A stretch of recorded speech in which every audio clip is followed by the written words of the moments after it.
bismillaahi raxmaani raxiim assalaamu calaykum waraxmatullaahi wabarakaatu daawadayaal ku soo dhawaada xogta ciyaaraha channel oo aad markaad si kala socon kartaan wararka ugu dambeeyay dhanka isboortiga haddii aan lahayd ciyaarihii la ciyaaray kuwa la ciyaarayo iyo wararka suuqa kala iibsiga ciyaartoyda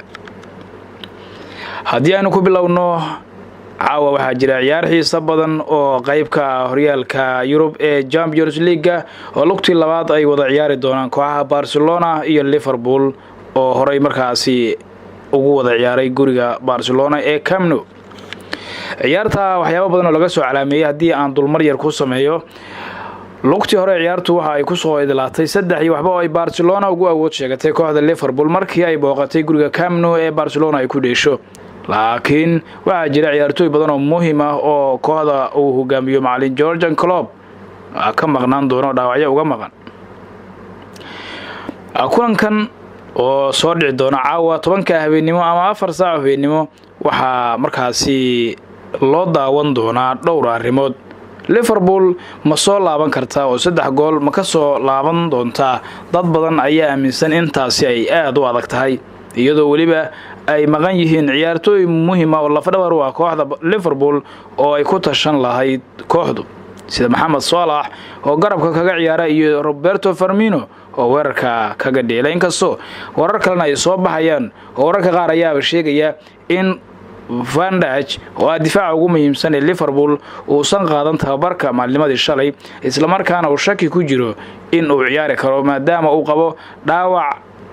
cagta markaasi ka soo gaaray sidoo kale waxa jira shaki la gelinayo inuu ciyaari karo ciyaaryahanka dhawaan dhaawaca waqtiga dheer ka soo laabtay ee Alex Oxlade-Chamberlain oo isaguna muruq dhaawac ka soo gaaray markii uu iskuuleynayay ciyaartii ugu dambeysay ee kooxdu ciyaartay ee kooxda Newcastle ay la dheelisay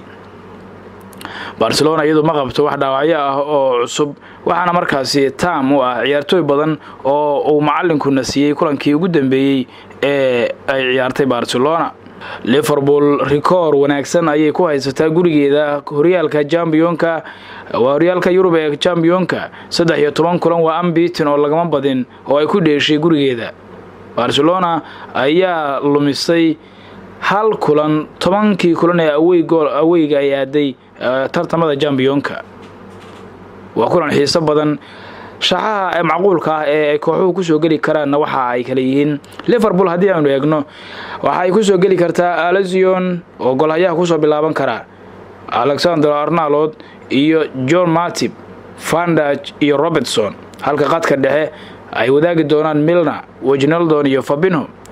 Henderson ayaa sidoo kale ku weelin doona Mane iyo Origi ayay macquul tahay in macallinku uu dhanka weerarka u adeegsado waxa dhaawacyo kaga maqan kooxda Liverpool Firmino